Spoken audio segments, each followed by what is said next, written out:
네, 오늘 본문 말씀은 예수님께서 예루살렘을 향하여 가시다가 나병 환자 10명을 만나는 이야기입니다. 그리고 예수님께서 그들의 병을 고쳐주시죠. 그리고 한 사람만 돌아옵니다. 그리고 그 돌아온 사람을 향해서 내 믿음이 너를 구원하였다고 말씀합니다.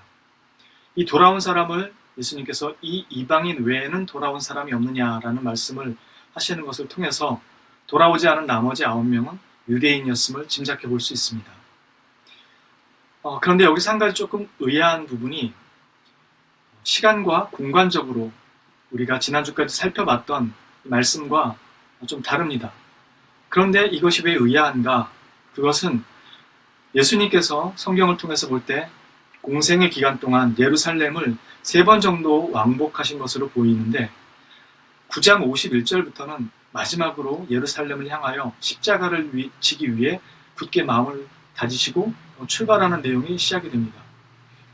그런데 10장 38절에 가서는 죽었던 나사로를 살리신 그 마르다와 마리아가 있는 베다니 지역에 머무시는 이야기가 나오고 있습니다. 문제는 오늘 말씀은 그보다 훨씬 북쪽 지역인 사마리아와 갈릴리 사이를 지나다가 일어난 사건을 기록하고 있다는 것입니다. 즉 갈릴리 호수는 가장 북쪽에 있고 요단강을 따라서 쭉 흐르다가 사해 바다가 있게 됩니다. 갈릴리 호수 쪽 이쪽 편으로 갈릴리 지역이 있고 그 밑으로 사마리아 지역이 있습니다. 그리고 그 밑으로 유대 지역이 있고요. 이 유대 지역 안쪽으로 들어오면 베델이 있고 더 밑에 예루살렘이 있고 그 밑에 베들레헴이 있습니다. 베다니는 예루살렘 바로 옆에 있어요. 그러니까 9장 51절에 예루살렘으로 가시기로 굳게 마음 먹으시고 난 다음에 10장 38절에 예루살렘 바로 옆인 베다니에 도착한 사건이 나오는데 지금 17장에서는 다시 위쪽 지역인 북쪽에 가 계신 걸로 나온다는 것이죠. 이런 시간적 공간적인 이 배경이 좀 안 맞거나 좀 뭔가 어색하게 보이는 이유는 무엇인가? 학자들은 여러 가지 이유를 찾는데 제가 관심을 두는 것은 그런 문제보다 왜 이런 차이가 생기는 이야기를 여기다가 중간 과정 없이 기록하고 있는가 하는 점입니다. 오늘 말씀의 내용을 먼저 살펴보면 예수님께서 예루살렘으로 가시는 길에 정확하게는 사마리아와 갈릴리 사이를 지나시다가 10명의 나병 환자를 만나게 되고 그들의 요청으로 그들의 병을 치유해주는 사건입니다. 이 치유의 사건의 마지막 19절에 나오는 그 핵심 구절이 내 믿음이 너를 구원하였느니라 라는 그 말씀이었습니다. 왜냐하면 이 구원의 선포가 가던 길을 돌아와서 감사의 인사를 하는 단 한 사람에게만 적용되고 있기 때문입니다. 치유는 10명 다 받았는데 말이죠. 뭐가 문제였는가? 감사해야 하지 않은 것이 문제였을까? 여러 가지 이유가 있을 것이지만 핵심은 왜 한 사람만 구원받았는가? 그리고 네 믿음이 너를 구원하였다라는 말씀은 어떤 의미에서 하신 말씀인가 하는 점이겠죠. 오늘 저희가 말씀을 통해서 이 의미를 좀 파악해보고 저희의 신앙을 되돌아보고자 합니다. 먼저 나병이란 레위기에 나오는 것처럼 공동체 밖으로 밀려나가야 했던 병입니다. 우리가 여러분들도 아시는 것처럼 살이 썩고 문드러지는 병이죠. 부정한 자라고 취급이 되었던 병이었기 때문에 공동체 밖으로 밀려나서 지냈습니다. 그리고 자신의 윗입술을 가리고 나는 부정한 자다, 부정한 자다 외치고 다녀야 했죠. 다른 사람들과의 접촉을 피하기 위해서요. 같이 부정해질 수 있으니까. 지금 그런 상황에 내몰려 있는 사람들이었습니다. 공동체 밖에 내몰려진 사람, 함께 예배 가운데 설 수 없는 사람들, 이렇게 밖에 내몰려진 사람들이었습니다. 그러다 보니 예수님이 지나간다는 소식을 듣고 사람들이 예수님을 만나기 위해서 나옵니다. 물론 그들은 부정한 자들이었기 때문에 멀찌감치 떨어져서 기다립니다. 예수님께서 3년 동안 세 번 예루살렘을 왕복하셨기 때문에 예수님이 어떠한 분이신지에 대해서는 아마도 많이 들어서 알고 있었던 것 같습니다. 그래서 멀찌감치 떨어져서 예수님께서 오시기를 기다렸다가 오시는 것을 보고 예수 선생님! 예수 선생님! 제발 우리를 불쌍히 여겨주십시오! 하고 간절하게 외칩니다. 이들의 외침에 대해서 예수님은 바로 그 자리에서 즉각적으로 응답해 주십니다. 다만 응답의 방식이 그 이전에 나병 환자를 치료할 때와는 조금 달랐습니다. 보통 복음서에서 예수님께서 나병 환자를 치유하실 때는 손을 대고 치유해 주시거나 병이 다 나았다고 선언해 주시고 하셨습니다. 근데 이번의 경우에는 그냥 가라는 말씀만 하세요. 가서 제사장들에게 너희 몸을 보이라. 몸이 다 나았다고 하신 것이 아니었어요. 그냥 가서 제사장에게 몸을 보이라고만 하셨죠. 그런데 여기서 이 말씀을 듣고 나머지 사람들이 놀라운 반응이 나타납니다. 지금 이 10명의 나병 환자들이 고쳐진 상태가 아니에요. 그런데 길을 떠납니다. 제사장에게 몸을 보이려면 깨끗이 병이 나은 다음에 가야 될 텐데 이 10명은 예수님의 말씀만 믿고 그대로 제사장에게로 갑니다. 바꿔 말하면 이 사람들은 예수님이 병을 고칠 능력이 있는 분이라는 것을 이미 들었고 그래서 그들의 병이 고침받을 수 있을 것이라고 믿고 지금 예수님 앞에 나왔던 겁니다. 그런데 예수님이 직접 그들을 만지거나 병이 다 나았다고 말씀하신 것도 아닌데 제사장에게 가서 몸을 보이라는 말만 믿고 그냥 출발해서 갑니다. 이건 그들이 예수님에 대한 모종의 믿음이 있었음을 말해줍니다. 더 놀라운 일이 그 이후에 일어나죠. 정말로 가다가 10명 모두 다 고침을 받습니다. 말 그대로 기적이 일어난 거죠. 그들이 바라던 대로 그대로 된 것입니다. 한번 여러분들이 그 입장에서 상상 한번 해보세요. 한두 명이 아니라 10명이 길을 가다가 단체로 그 자리에서 병이 완치된 것입니다. 정말 놀랄만한 사건입니다. 만일 이 사람들이 그대로 다 제사장에게 갔다고 생각해 보십시오. 제사장이 어떤 표정을 지었을까요? 제사장이 어떻게 된 일인지 물어보지 않았을까요? 그렇다면 이들은 뭐라고 대답했으려나요? 성경이 그 부분을 말씀하고 있지 않으니 알 수는 없습니다. 그러나 추론해 보건대 이 무렵엔 사람들이 예수님을 잡아 죽일 계획도 꾸미고 있었고 예수님을 아주 적대시하는 상황에서 이 9명이 쉽게 예수님이 병을 고쳐주셨다라고 말했을 것 같지는 않습니다. 물론 했을 수도 있을 것이고요. 어쨌든 사마리아 한 사람만 돌아옵니다. 더군다나 유대인도 아닌 이방인 취급받는 사마리아인만 돌아오죠. 돌아온 그를 보고 예수님이 물어보세요. 이 질문은 이미 답을 다 알고 있고 또 긍정의 답을 요구하시던 그런 대답입니다. 원문의 뉘앙스를 따르자면 그런 질문입니다. 10명 모두 다 깨끗함을 받지 않았니? 다른 9명은 어디 있느냐? 어떻게 된 게 이 이방인 외에는 하나님께 영광을 돌리러 돌아온 자를 찾아볼 수가 없구나. 이런 의미죠. 그리고 머리를 납작 바닥에 대고 감사 인사를 드리는 이 사마리아인에게 일어나라. 그리고 가거라. 너의 그 믿음이 너를 구원하였느니라고 말씀합니다. 예수님의 이 말씀은 돌아오지 않은 유대인 9명과 이 사마리아인 한 사람의 믿음에 무언가의 차이가, 모종의 차이가 있음을 말해주고 계신다고 볼 수 있습니다.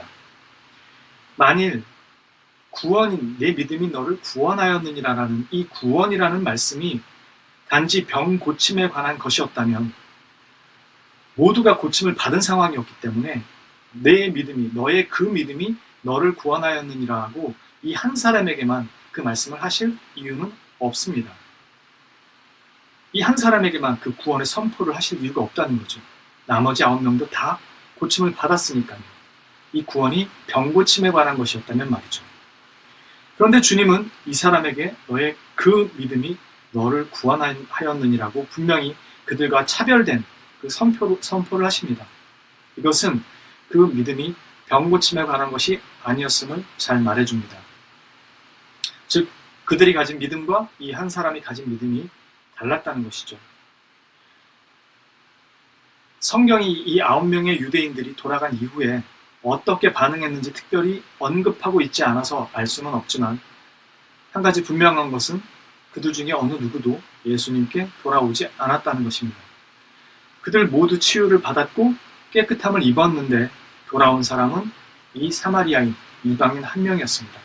그리고 예수님은 돌아온 그 사람에게 구원을 선포하십니다. 이 구원의 선포가 그냥 치유의 선포가 아니라는 것을 짐작해 볼 수 있는 것이죠. 구약 이스라엘 당시 이와 유사한 문제를 생각해 볼 수 있는 말씀이 있습니다.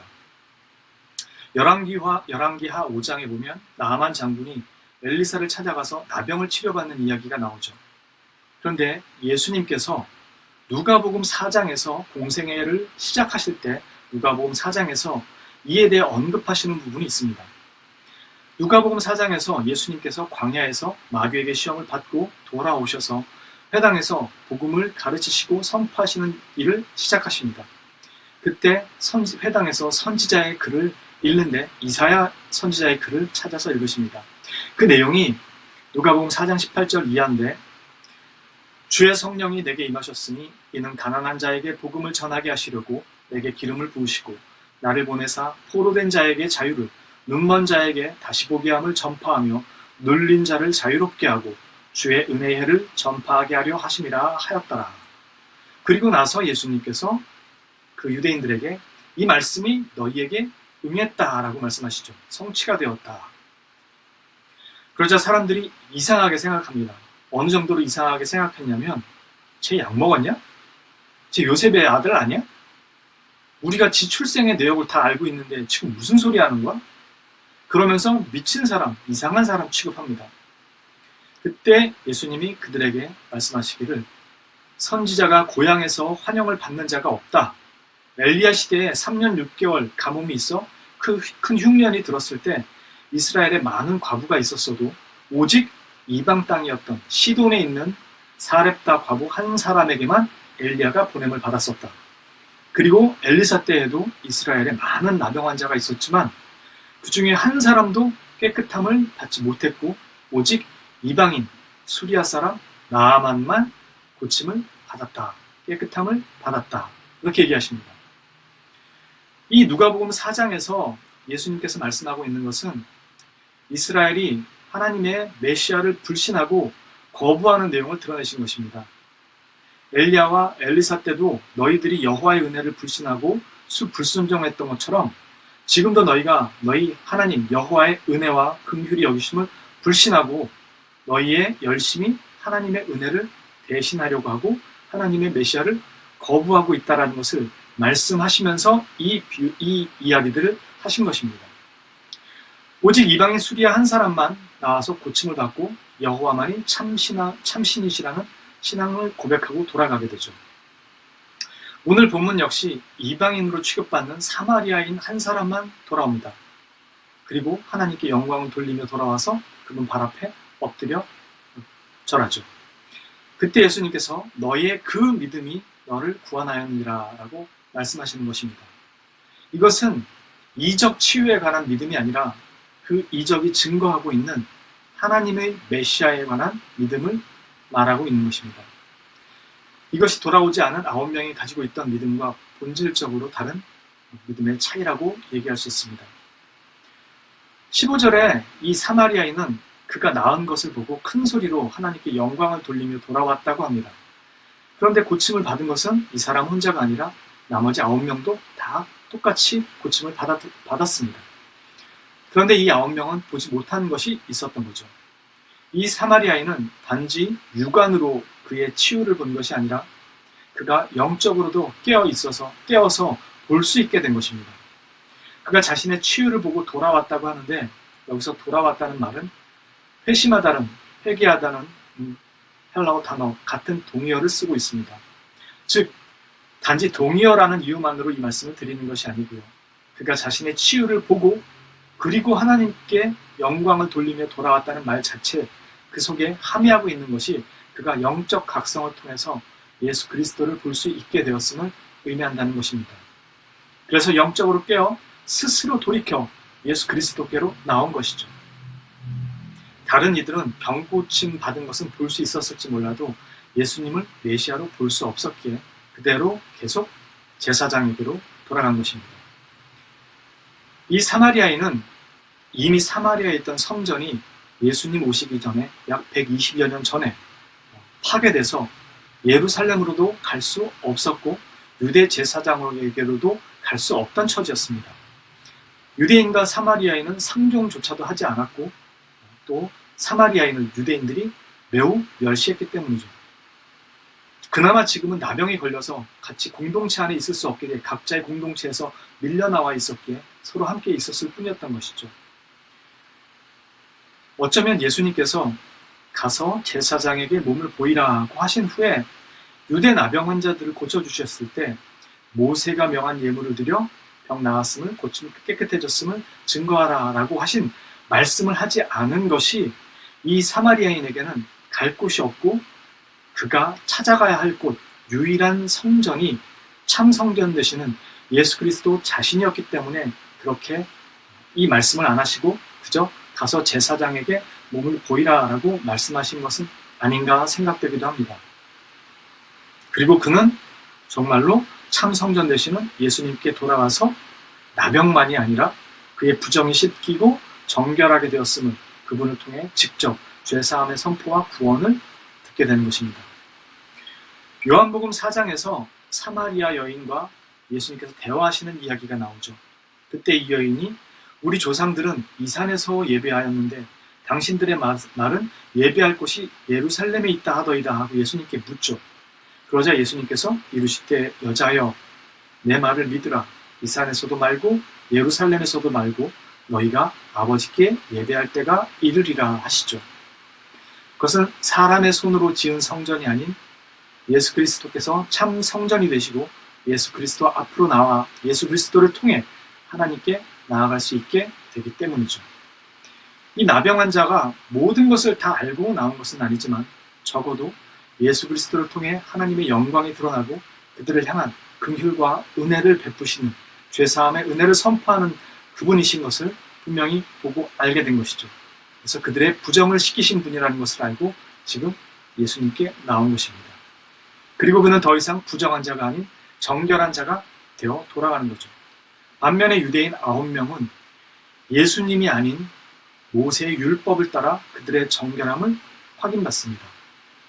그리고 이 율법을 따른 것이 이 율법을 따른 것이 문제가 아니라 그들이 주님을 알지 못한 것이 문제였다는 것입니다. 아마도 이 이야기는 그들이 하나님의 은혜가 아닌 율법으로 다시 돌아간 것을 말하고 있는 것 같다고 보여집니다. 즉, 가서 누가 고쳐줬냐고 물었을 때 아마 쉽게 대답하지 못했을 것입니다. 설령 예수께서 고쳐주셨다고 했을지라도 그들은 제사장에게 모세 율법을 따라서 정결함을 확인받습니다. 그리고 그들은 예수님께 돌아오지 않습니다. 다시 율법으로 돌아간 거죠. 그들이 가진 믿음은 단지 병을 고치는 능력에 관한 것이었고 그들을 부정한 자를 씻기시고 온전케 하는 예수 그리스도에 대한 믿음은 아니었던 것이죠. 어쩌면 처음에 사마리아인도 그랬을지 모릅니다. 그러나 그는 자신의 몸이 깨끗하여진 것을 본 후에는 육체만이 아니라 그의 부정함을 씻기신 예수 그리스도를 통한 하나님의 은혜와 영광을 본 후에 육체만이 아니라 그의 부정함을 씻기신 예수 그리스도를 통한 하나님의 은혜와 영광을 보고 그분께로 돌아갑니다. 그래서 그는 제사장이 아닌 예수 그리스도에게로 돌아오고 그 부정을 씻기신 하나님을 찬양하고 영광 돌리고 돌아온 그 자리에 예수님께서 직접 죄사함을 선포해 주십니다.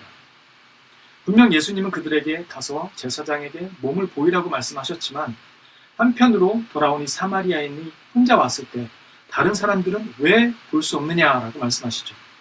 그것은 그들이 와야 했다라는 것을 의미합니다. 왜냐하면 구원이 거기에만 있었기 때문이죠. 제사장들이 선포하는 율법의 정결함에 있었던 것이 아니었습니다.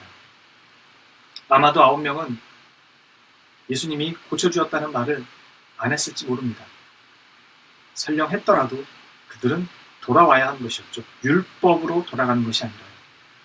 그러나 이 작은 자 중에 작은 자인 사마리아인은 성전이 파괴되어 갈 곳이 없었지만 오히려 참 성전인 예수께로 돌아와 구원을 얻습니다. 지난주 저희가 살펴본 말씀에서 예수님께서 제자들에게 하루에 7번이라도 용서하라는 말씀을 하셨다는 것을 확인했었죠. 바로 앞의 이야기죠. 그때 사도들이 믿음을 더해달라고 요청을 하죠. 왜냐하면 그들이 이전에 예수님이 변화산에 올라가 계신 동안에 능력을 가지고 있었음에도 귀신 들린 아이 하나를 데리고 왔을 때 고치지 못한 적이 있었죠. 그래서 그들은 이런 문제를 믿음의 크기가 더 커져야 해결될 수 있을 것으로 생각한 것입니다. 그래서 하루에 7번이라도 용서해 주라는 말에 믿음을 더해 줄 것을 요청하는 것입니다. 그들이 회개하고 돌아온 용서가 비록 온전한 증표가 보이지 않을지라도 받아주라는 것이었기 때문에 그렇습니다. 그걸 받아주기가 쉽지 않을 테니까요. 그래서 믿음을 더해달라고 예수님께 요청합니다. 그것은 예수님께서 그들에게 믿음의 증표가 온전하게 다 보이지 않을지라도 받아주라는 것은 하나님이 우리에게 그렇게 하고 계시기 때문이죠. 우리가 주님 앞에 회개한다고 했을 때에도 항상 그 회개가 온전한 것은 아닙니다. 그럼에도 하나님은 길이 참으시고 기다리시며 우리가 진실한 회개로 돌아설 때를 항상 기다리고 계시죠. 그렇기 때문에 우리가 온전한 회개 가운데 없을지라도 주님은 마음 아파하시고 또 긍휼을 베푸십니다. 그리고 우리에게 참된 회개를 할 수 있도록 믿음의 은혜들을 우리에게 부어주시고 성령의 감동 감화로 참된 회개의 자리에 나올 수 있도록 이끄시기도 합니다. 예수님이 사도들의 이런 요구에 너희가 겨자씨 하나 같은 믿음만 있어도 놀라운 일을 했을 것이다 라고 말씀하는 것은 바로 참 믿음이 무엇인지 믿음의 본질적인 것을 말씀하시는 것이었습니다. 즉 그들은 믿음을 더해 주소서라고 말하면서 하나님께로부터 믿음을 받아 죄를 용서해주고 그들에게 잘못한 것을 용서해주는 것인 것으로 생각을 했습니다. 그런데 예수님은 겨자씨 하나만큼의 믿음이 있다면, 즉 참된 믿음이 있다면 너희가 그것을 행할 수 있다고 말씀하신 것입니다. 이적과 능력 행함은 복음의 증거이지 그 자체가 목적이 아닙니다. 복음은 예수 그리스도가 복음이시죠. 앞의 이야기에서 우리는 사도들이 믿음을 단지 능력의 도구로 보고 있다는 것을 보게 됩니다. 그래서 주님에게 믿음을 더해달라고 요청을 합니다.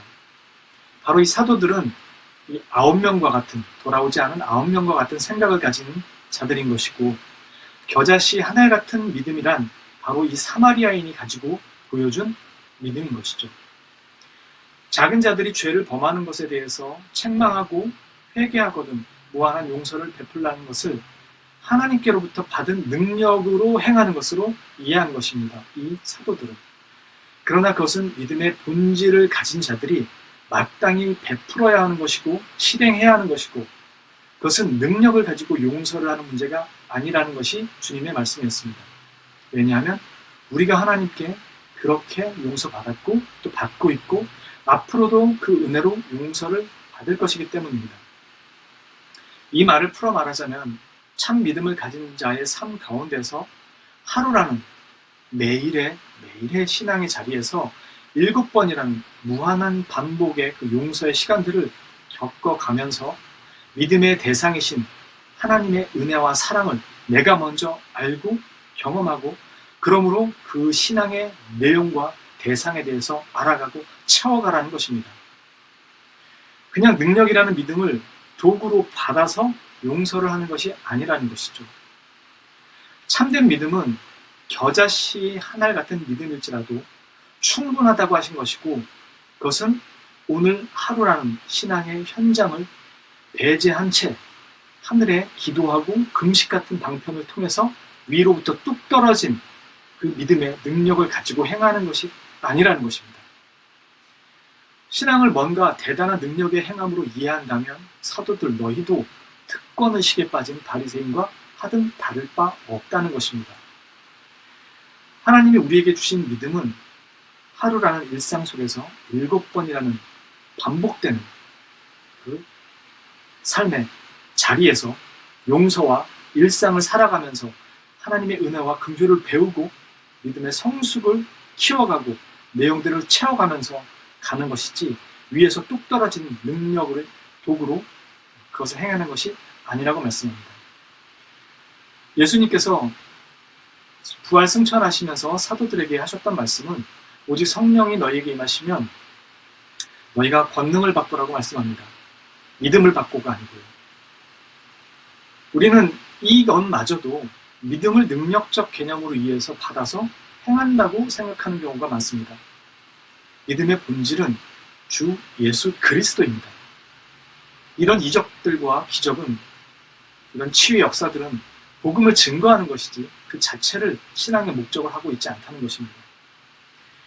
오늘날에도 모든 예수 그리스도의 복음을 선포를 듣고 모든 사람들이 예수 그리스도의 복음의 선포를 듣고 받아들이고 교회로 나오지만 실제로 그 받아들이는 의미는 각각 다릅니다. 이 10명의 나병 환자들은 모두 믿음으로 치유를 받습니다. 그들이 돌아오지 않았어도 치유는 취소되지 않았습니다. 그런데 어떤 이들에게는 이 치유가 그들에게 있어 복음입니다. 이들에게는 거기까지가 복음입니다. 그러나 지금 우리가 본 이 사마리아인에게는 복음이 예수 그리스도입니다. 그래서 9명은 돌아오지 않고 이 사마리아인만 돌아오는 것입니다. 예수 그리스도가 복음이었기에 이 9명은 치유가 복음이었기 때문입니다. 하나님의 은혜와 영광이 그분을 통해서 들어가고 있음을 이 사마리아인은 분명히 보았고 그래서 그분을 찾아오는 것이죠. 이게 우리 신앙의 본질이 되어야 한다는 것입니다. 이게 우리 믿음의 본질이 되어야 한다는 것입니다. 그리고 하루라는 일상 속에서 수십 번 반복되는 죄와 일상의 도전 속에서 하나님이 우리 가운데서 어떻게 일하시는지를 경험하고 깨달아가면서 신앙의 대상을 알아가고 그러므로 말미암아 신앙의 내용이 채워지고 그로 말미암아 올바른 신앙의 그 크기와 성숙이 자라간다는 것입니다. 우리는 오늘 하루를 불평하고 살지만 주님은 우리의 전 인생을 용서하셨고 지금도 하고 계시고 또 앞으로도 변함없이 그렇게 하실 것입니다. 우리는 단지 오늘 하루하루를 살아갈 뿐입니다. 하루라는 매일의 자리에서 100번 중에 한 번을 용서하고 버텨보는 그 훈련을 하는 것이고 그리고 내일이라는 또 오늘의 자리에서 100번 중에 이번엔 2번을 버티고 또 훈련하는 그 자리에 들어가는 것입니다. 그렇게 우리의 신앙이 하루라는 매일의 일상에서 그 자리에서 7번이라는 무한의 반복과 마주하면서 조금씩 성장해가는 것이죠. 신앙은 바로 그 하나님을 바라보는 것입니다. 문제를 해결하는 것이 아니고요. 그 하나님을 바라보는 증거가 문제가 해결되는 것으로 나타날 뿐입니다. 문제가 해결되는 방식도 내가 원하는 방식으로 인해서 내가 원하는 방식으로 다 제거되거나 사라지는 것이 아니라 전혀 변함없이 남아있음에도 내가 그 자리를 지나갈 수 있다는 것으로 나타날 수도 있습니다. 왜냐하면 나는 믿음의 본질인 그리스도의 손을 붙잡고 그 자리를 지나가고 있기 때문입니다. 오늘 여기서 가르쳐주는 내용이 바로 그것입니다. 시간과 공간과 배경이 다르지만 앞의 이야기와 연결이 되는 것은 바로 믿음의 본질이 무엇인지를 예수님께서 가르쳐주고 있다는 사실을 거듭 이야기하기 위해서 이야기가 다뤄지고 있다고 보이기 때문입니다. 저와 여러분들 모두 믿음의 본질이 오직 그리스도를 향하는 것이라는 것을 분명하게 기억하시고 저와 여러분 모두 그렇게 이 하루의 자리에서 인내하고 또 버티고 또 베풀어 주실 은혜를 사모하고 또 승리를 기대하면서 믿음의 성숙과 내용을 채워가시며 그런 승리를 경험하시는 성도님들이 되시기를 주님의 이름으로 진심으로 축원합니다. 기도하겠습니다.